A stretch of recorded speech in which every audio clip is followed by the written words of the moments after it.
안녕하세요. 화상관의 홍인필 변호사입니다. 이번 케이스는 이혼 재산 분할 케이스입니다.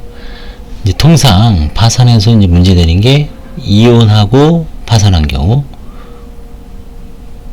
그 다음에 이제 그런 게 대부분 문제가 되죠. 이혼하면서 재산 분할이 있느냐 없느냐, 그 다음에 제척기간 2년이 지났느냐 안 지났느냐. 이게 사건 한번 보겠습니다. 2019년 사건이고요. 20년 2월 10일 날 파산 선고가 됐습니다. 채무자는 주로 이제 경기도 쪽에 쭉 살다가 하남시 강동구 쪽, 서울 동쪽이죠. 마지막에 이제 공구 영업점을 운영했습니다. 공구상 1500에 120. 요거는 이제 상점 겸 주거 지역이었던 것 같아요. 마지막에 500에 30.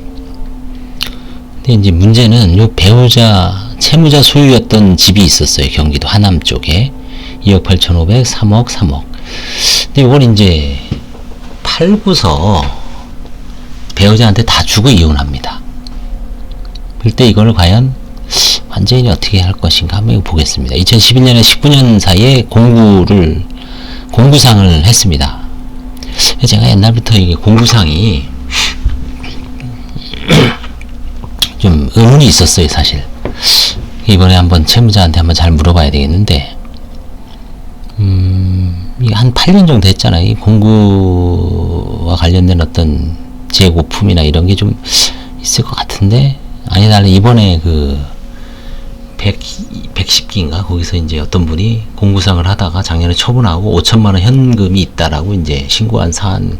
옛날부터 공구상이 좀 의문스러웠는데, 이번에 한번 자세하게 좀 공부 좀 해야 되겠더라고요. 그 채무자한테 한번 공구상의 구조라든가 취급 품목, 그 다음에 이제 재고가 어느 시장에서 유통되는지 이런 것도 좀 알아볼 필요가 있는 거죠. 다음 케이스에 대비해서.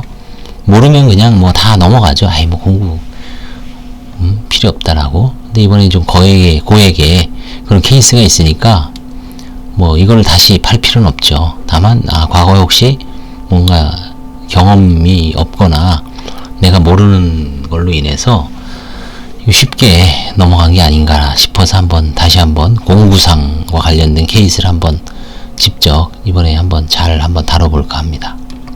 1997년부터 공구 가게를 시작하였으나 2016년부터 적자가 나기 시작하여 지인에게 이제 자금을 빌렸으나 감당이 되지 않아 가게를 폐업하였고, 이후 이제 일을 하려고 해서 나이가 많다는 이유로 구직 활동을 없어 파산 면책 신청을 함.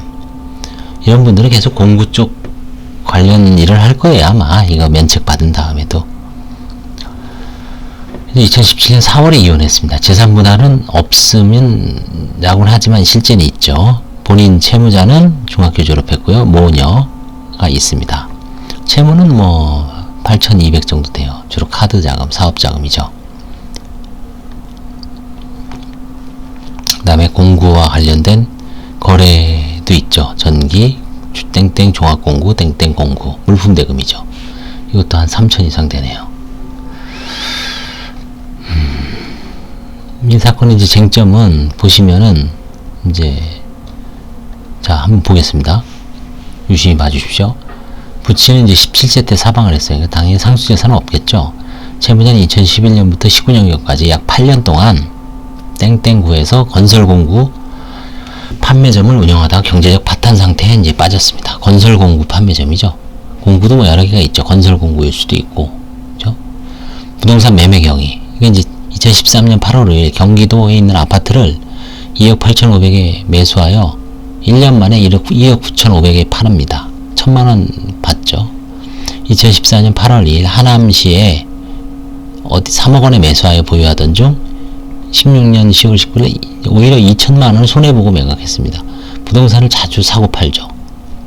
그래서 매매 과정은 모두 여자들이 하죠. 보통 배우자들이 많이 하죠. 여자들이 사실은 뭐 이렇게 했다가 이제 욕을 먹은 장차관도 있지만, 뭐 실제 집에서 이런 아파트 같은 거를 뭐 남자가 하는 경우도 있겠지만 통상 여자들이 이제 하죠.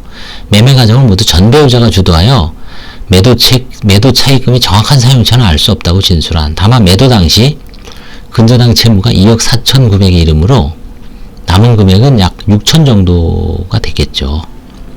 2억 8천에서 이게 이제 실제 2억 4,900이면 한 2억 2천 정도 될 거예요, 채무가. 2억 8천에서 2억 2천 빼면 한 6천 정도 남았죠. 이때는 아직 이혼을 안 했어요. 여자가 그걸 갖고, 뭐, 이제, 남편이 세 살았잖아요. 공부하도록. 거기에 줄 수도 있고.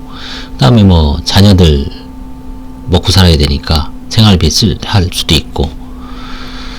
그래서 이제 이 부동산을 매도하고 이듬해인 2017년 4월에 협의 이혼합니다. 그러니까 재산은 여자가 6천만 원을 갖고 있는 상태에서 이혼을 한 거죠. 그러니까 재산 분할이 없었다라고 보기는 어렵죠. 과거에 집을 판 돈을 다 줬으니까 이건 재산 분할이 있는 겁니다. 그래서 별도로 재산 분할을 하지 않았으나 전 배우자가 부동산 매도 후 남은 금원을 이혼 재산 분할로 수령했을 가능성이 크죠. 전 배우자가 제출한 세무별 과세증명서와 지적 전산 자료에 할 때 뭐 은닉한 자산은 없는 것 같아요. 그러니까 여자분도 그 6천만 원만 갖고 있는 거죠, 사실은. 그래서 그 부분에 대해서 2017년 4월이니까 이혼 재산 분할도 청구를 못하죠. 2019년 4월까지 해야 되는데 파산 선고가 언제 있었어요? 2020년에 있었잖아요. 2년 지나갔잖아요. 그죠? 그러니까 이혼 재산 분할 청구도 못합니다. 뺏어올 수도 없어요, 법적으로. 설사 그게 3억 원이었다 하더라도. 그때는 이제 뭐 불이익한 처분으로 면책 불허가로 날릴 수도 있죠. 그래서 결국은 이거는 그래서 이제 보험 해약하금 430만 원도 이분이 조금 이제 공부와 관련된 것도 조금 은닉했을 가능성이 제가 있는데, 그건 이제 확증이 없으니까 보험도 430만 원 중 150 빼고 280만 원을 좀 한가를 했어요, 사실은. 이분은 좀 남겨진 재산이 조금 있을 것 같아서. 그래서 430 중 280만 원 한가해서 세금 내고 이제 신속하게 털었습니다. 그래서 이 공구상과 관련된 문제점, 그 다음에 이혼 재산 분할은 이 정도면은 뭐 넘어가야 되지 않나 싶어요.